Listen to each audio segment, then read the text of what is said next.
जब से मेरी बीवी ने मुझे फोन पर बताया था कि 3 दिन बाद हमारी बेटी पैदा होने वाली है, मैं खुशी से पागल हुआ जा रहा था। दिल चाह रहा था कि अभी इसी वक्त यहाँ से उड़कर जल्दी से अपने गांव अपनी बीवी के पास पहुंच जाऊं।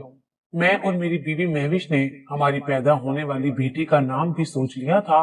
महविश को फातिमा नाम बहुत पसंद था, इसलिए हमने अपनी बेटी का नाम फातिमा सोच रखा था। बड़ी मुश्किल से अल्लाह ताला ने हमारी दुआ कबूल की थी और शादी के पूरे 4 साल बाद हमारी पहली औलाद पैदा होने जा रही थी। अब मुझे सुबह का इंतजार था कि जल्दी से सुबह हो जाए और मैं अपने मालिक से छुट्टी लेकर गांव पहुंच जाऊं। वो सारी रात मेरी ऐसे ही गुजर गई थी। सुबह मैं अपने मालिक के सामने खड़ा उनसे छुट्टी की दरखास्त कर रहा था। मैं बोला, साहब जी, बस 1 हफ्ते की छुट्टी की दरखास्त है। मेरी बीवी की डिलीवरी इसी हफ्ते मुतवक्का है। मैं चाहता हूँ कि मैं उस मुश्किल वक्त में अपनी बीवी का साथ दूं। मालिक गहरी सोच में डूबा हुआ था। कहने लगा, मजीद, तुम्हारे जाने से मेरा बहुत नुकसान हो जाएगा। बताओ तुम्हें कैसे जाने दूं। मैं हैरान हुआ और बोला, मालिक कैसा नुकसान? मैं तो एक मामूली सा ड्राइवर हूँ। मालिक कहने लगे, मेरे पास एक बहुत बड़ा राज है। अगर वो तुम्हें मालूम हो जाए तो तुम्हें यकीन हो जाएगा कि तुम कितने खास हो। मालिक कहने लगा, तो अच्छा ठीक है, तुम अपनी बीवी की डिलीवरी से फारिग हो जाओ। जब तुम वापस आओगे तो मैं तुम्हें कुछ बहुत जरूरी बातें बताऊंगा। आज से पहले मालिक ने कभी मेरे साथ इस तरह से गुफ्तगू नहीं की थी। मेरा तजस्सुस बढ़ गया था और मैं बोला, मालिक, इस तरह तो मुझे चैन नहीं आएगा। आप मुझे जाने से पहले ही सारी बात बता दे। मालिक बोला, मजीद, मुझे कुछ बातों की तस्दीक करनी है, फिर सब कुछ तुम्हारे सामने ले आऊंगा। तो मुझसे वादा करो कि बहुत जल्द लौट आओगे। मैंने मालिक से वादा कर लिया। फिर मालिक ने मेरे हाथ पर मेरी तनख्वाह भी रख दी थी। अल्ट्रासाउंड के जरिए हमें मालूम हो गया था कि मेरे यहाँ बेटी पैदा होगी। इसलिए मैंने मार्केट में जाकर अपनी बेटी के लिए गुलाबी रंग की नन्ही सी फ्रॉक खरीद ली थी। मैं शाम की बस में बैठा और सुबह तक अपने गांव पहुंच चुका था। मेरी बीवी मुझे देखकर बेइंतहा खुश हुई थी। कहने लगी, मैं आपका बड़ी बेसब्री से इंतजार कर रही थी। मैं मुस्कुरा दिया और बोला, अब मैं आ गया हूं ना, सब ठीक हो जाएगा। मेरे वालिदैन भी बच्चे की आमद के मुतालिक सोचकर बहुत खुश थे। मैंने बच्ची की शॉपिंग अपनी बीवी को दिखाई तो उसकी आंखों में भी खुशी के आंसू आ गए थे। वो कहने लगी, मजीद, हमारी बेटी बहुत खुशकिस्मत होगी जो उसे आप जैसा बाप मिलेगा। खैर, मेरी छुट्टी का तीसरा दिन था, तब मेरी बीवी की हालत खराब हो गई। उसे अस्पताल लेकर गए जहां मेरी बच्ची की वलादत हो गई थी। और ये दिन मेरी जिंदगी का सबसे खूबसूरत दिन था। सब बहुत खुश थे। 2 दिन तक मैं अपनी बेटी में ऐसा खोया रहा कि मुझे आस पास का कुछ होश ही नहीं था। फिर मेरे जहन में मालिक की बातें घूमने लगी थी। मैंने सोचा कि मैं जिस मकसद के लिए आया था वो तो पूरा हो ही गया है, क्यों न मैं वापस चला जाऊं। हो सकता है कि मालिक ने मेरे साथ कोई बहुत अहम बात करनी हो। मेरी बेबी मेरी इस कदर जल्द वापसी पर खफा हो गई थी, मगर फिर मैंने उसे समझाया कि मैं एक जरूरी काम से जा रहा हूँ, बहुत जल्द वापस आ जाऊंगा। तब वो मान गई थी। मैं मालिक के घर पहुंचा तो मुझे अजीब सा माहौल महसूस हुआ। मेरा दिल बहुत घबरा गया था। मैंने सोचा कि शायद मैं अपनी बेटी को छोड़कर आया हूँ, इसलिए मेरा दिल नाराज है। मैं घर के अंदर दाखिल हुआ तो चौकीदार कहने लगा, मजीद, इस घर के मालिक का तो इंतकाल हो गया है। मैंने हैरत से चौकीदार की जानिब देखा था क्योंकि मुझे उसके अल्फाज पर यकीन नहीं आया था। मैं बोला, तुम कैसी बहकी हुई बातें कर रहे हो? चौकीदार कहने लगा, मैं सच कह रहा हूँ। मालिक कितने अच्छे इंसान थे ना, अपने मुलाजमों का कितना ख्याल रखा करते थे। सच कहूँ तो उनका चेहरा मेरी आंखों के सामने से हटता ही नहीं है। मैं बोला, कब हुआ इंतकाल मालिक का? चौकीदार कहने लगा, तुम्हारे जाने के 2 दिन बाद ही इंतकाल हो गया था। वो उस दिन बहुत परेशान थे, सारा दिन यहाँ वहाँ टहलते रहे। फिर मेरे पास आए और कहने लगे, मजीद की कोई खैर खबर है? मैंने नफी में सर हिला दिया तो वो कहने लगे, अच्छा, मैं उसे फोन करके पूछता हूँ कि वो कहाँ रह गया है, अभी तक लौट कर क्यों नहीं आया। फिर मालिक ने अपनी जेब से मोबाइल निकाला और तुम्हें फोन करते रहे थे, मगर तुमने फोन ही नहीं उठाया। मैं चौकीदार की बातें सुनकर हैरान रह गया था। आखिर अचानक ही मालिक की जिंदगी में मेरी इस कदर अहमियत कैसे हो गई थी कि वो मेरे यहाँ से जाने पर बेचैन हो गए थे। मैंने अपने जहन पर जोर डाला तो मुझे याद आया कि सच मेरे नंबर पर 2 बार मालिक की कॉल आई हुई थी, मगर मैं बेटी की खुशी में सबको भूल गया था। मैं चौकीदार से बोला, बाबा फजल, तुम्हें इल्म है क्या मालिक मुझसे क्या कहना चाहते थे? फजल हंस दिया और बोला, तुम्हें तो पता है हम मुलाजिम लोग कहाँ बड़े लोगों की बातों में दखल अंदाजी करते हैं। मालिक के इंतकाल के बाद मुझे भी ख्याल आया था कि काश मैं उनसे पूछ लेता कि आखिर वो मुझसे क्या कहना चाहते थे। हम दोनों अभी गेट पर खड़े बातें ही कर रहे थे कि एक मुलाजमा वहां आ गई थी। वो कहने लगी, मजीद, तुम्हें मालकन अंदर बुला रही हैं। मैंने सर हिला दिया और मुलाजमा के पीछे चल दिया। मालकन ने खुद को मुकम्मल छुपा कर रखा हुआ था। वो इद्दत में थी। मुझे देखकर कहने लगी, मजीद, तुम अपने मालिक के जनाजे पर भी नहीं आए। मैं बोला, मालकन, मुझे उनकी मौत के मुतालिक किसी ने बताया ही नहीं था। अब मुझे गेट पर चौकीदार ने बताया तो मैं बहुत गमज़दा हो गया हूँ। अफसोस है कि उस वक्त मैं यहाँ पर मौजूद नहीं था। तुम्हारे यहाँ बच्चे की विलादत हो गई क्या? मैं बोला, जी मालकन, असल में मेरा काम मालिक को घर से ऑफिस और ऑफिस से घर छोड़ना होता था। अब जब वो नहीं रहे थे तो इसका मतलब था कि मेरी जॉब भी खत्म हो चुकी है। मैं बोला, मालकन, अब मेरा यहाँ कोई काम नहीं रहा, मैं अपने गांव वापस चला जाऊंगा। मालकन जल्दी से बोली, तुम ये क्या कह रहे हो? क्या तुम मालिक के इंतकाल के बाद इस घर को छोड़कर चले जाओगे? बाकी किसी मुलाजिम ने भी नौकरी छोड़ने की बात नहीं की, फिर तुम ऐसे क्यों कह रहे हो? मैं बोला, मालकिन, मेरा काम फकत मालिक तक महदूद था। अब मैं यहाँ रहकर क्या करूँगा? मालकिन कहने लगी, अब मुझे तुम्हारी जरूरत है, तुम ये काम छोड़कर मत जाओ। मुझे मालकन पर तरस आ गया था, इसलिए मैंने इरादा कर लिया कि जब तक मालकिन को मेरी जरूरत है तब तक मैं ये घर छोड़कर नहीं जाऊंगा। मैं अपने कमरे में आकर बैठ गया था। मुझे मालिक की मौत का बहुत गम था, क्योंकि वो एक बहुत ही अच्छे इंसान थे। मैं उनके साथ पिछले 7 बरस से काम कर रहा था। उन्होंने कभी तनख्वाह के मामले में गफलत नहीं बरती थी, हमेशा हमारा ख्याल रखा था। अब मुझे मालिक की वो बातें याद आ रही थी जो उन्होंने अपने इंतकाल से चंद दिन पहले की थी। ना जाने वो मुझसे किस राज के मुतल्लिक बात कर रहे थे। मैं इन तमाम मामलात में उलझता ही जा रहा था। मैं अब इस मुतल्लिक किसी से पूछ नहीं सकता था। रात हुई तो मुलाजमा मेरा खाना लेकर कमरे में आ गई थी। वो मुझे देखकर बोली, मजीद, मालिक तुम्हें बहुत याद कर रहे थे। मैं उसकी बात सुनकर चूक गया था। मैं बोला, तुम्हें कैसे इल्म हुआ? वो बोली, मरने से एक दिन कबल वो मुझसे कह रहे थे कि मजीद कब तक वापस आएगा। मैं बोली कि मुझे तो इस मुतल्लिक कोई इल्म नहीं है। फिर वो कहने लगे, तुम्हारे ख्याल में मजीद कैसा आदमी है? मैं बोली कि वो अच्छा इंसान है। मैंने आज तक उसमें किसी किस्म की कोई बुराई नहीं देखी। वो अपने काम से काम रखता है।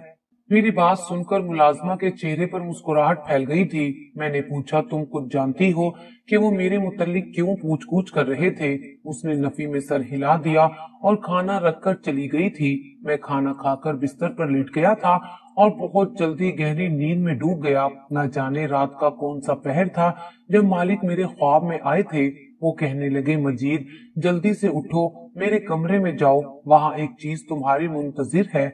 मैं हड़बड़ाकर उठ बैठा था। मेरा पूरा वजूद पसीने से शराबूर था।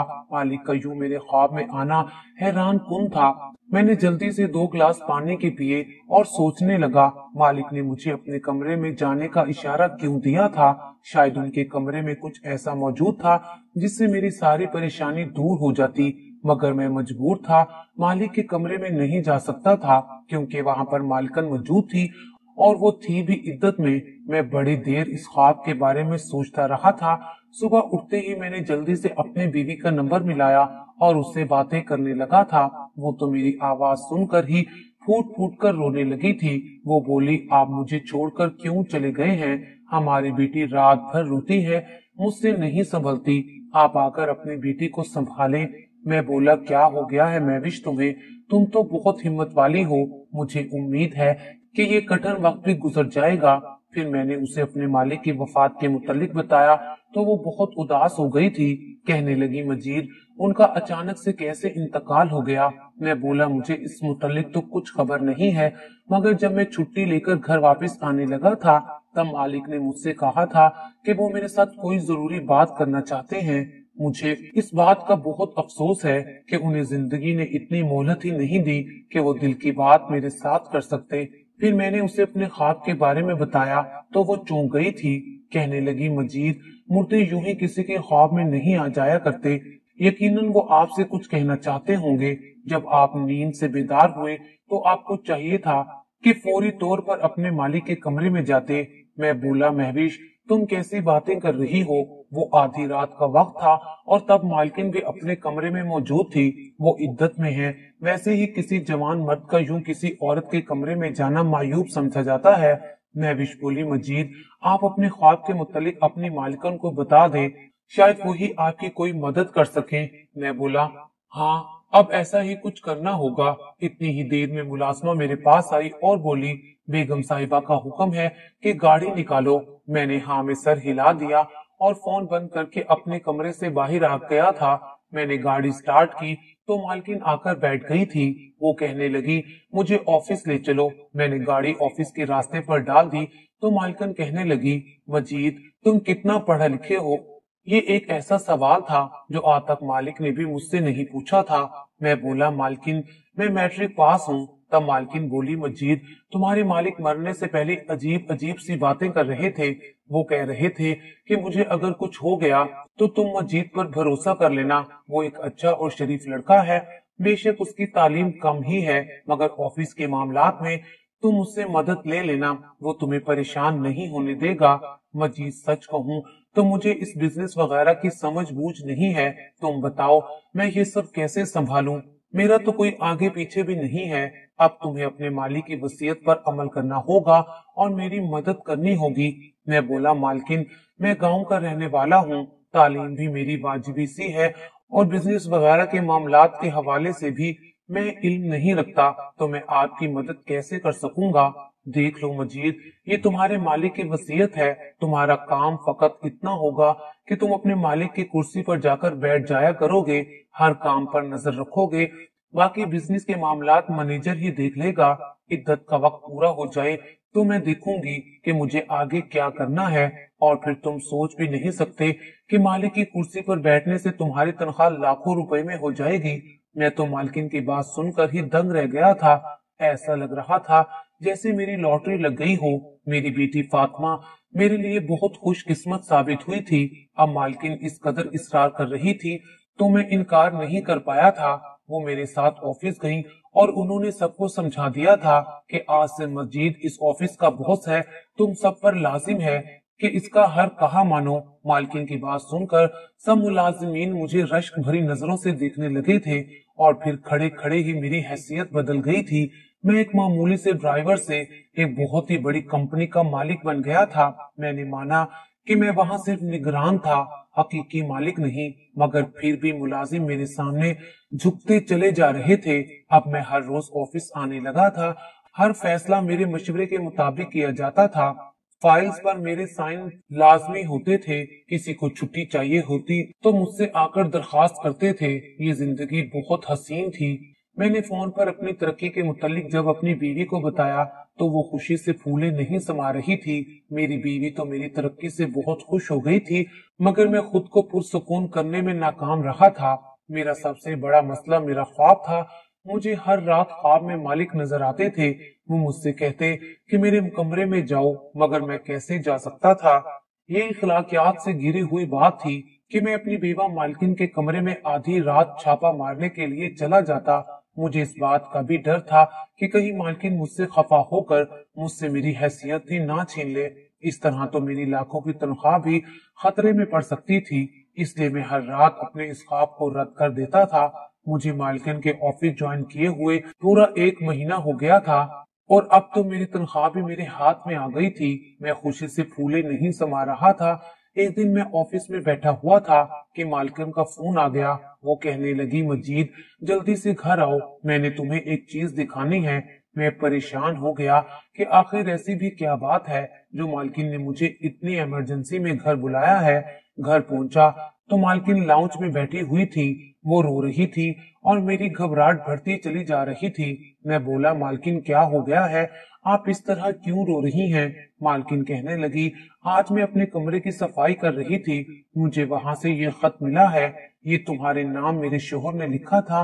मैंने थरथराते हाथों से वो खत पकड़ लिया था وہ कहने लगी, मजीद इस खत को पढ़ो और मुझे भी बताओ, मेरा शोहर तुमसे ऐसा क्या कहना चाहता था जो उसने खत का सहारा लिया था। मैंने जल्दी से खत के ऊपर से टेप उतार दी थी। मैंने वो खत पढ़ा तो दंग रह गया था। उसमें मालिक ने लिखा था, मजीद मैं जानता हूँ कि तुम एक शादीशुदा मर्द हो, मगर मैं फिर भी तुमसे एक दरखास्त करना चाहता हूँ, क्योंकि तुम एक अच्छे इंसान हो। मैंने तुम्हारे मुतल्लिक छानबीन करवाई है, तुम में किसी किस्म का कोई नुक्स नहीं निकला।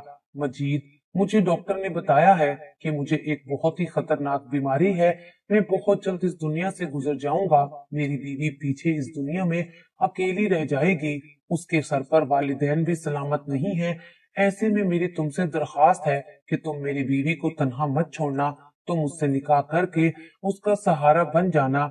मैं उसके हवाले से किसी और शख्स पर एतबार नहीं कर सकता। मैं खत पढ़कर दंग रह गया था। समझ ही नहीं आ रहा था कि मुझे क्या करना चाहिए और क्या नहीं। मालकिन बोली, मजीद क्या लिखा है खत में, मुझे बताओ, मैं बहुत बेचैन हूँ। अब अगर मैं मालकिन को अपने मुंह से ये सब कहता तो शायद वो मुझ पर एतबार ना करती। इसलिए मैंने खत उनके जानिब बढ़ा दिया और वहां से चला गया। बाहर आकर मैं सोचने लगा था कि शायद मालिक मुझसे यही कहना चाहते थे। शायद वो मेरे ख्वाब में भी इसीलिए आया करते थे। अब बात तो ये थी कि क्या मुझे अपने मालिक की वसीयत पर अमल करना चाहिए या नहीं। मैं अपनी बीवी को कैसे धोखा दे सकता था। मैंने सोचा कि मैं देखता हूँ कि मालकन इस खत के मुतल्लिक क्या कहती हैं। उनका जवाब सुनकर ही मैं फैसला करूंगा। रात हुई तो मुलाजमा मेरे पास आई और बोली, मालकन ने बुलाया है। मैं लाउंज में आया तो मालकिन वहीं पर बैठी हुई थी। वो कहने लगी, मजीद तुमने अपने मालिक की वसीयत के मुतल्लिक क्या सोचा है।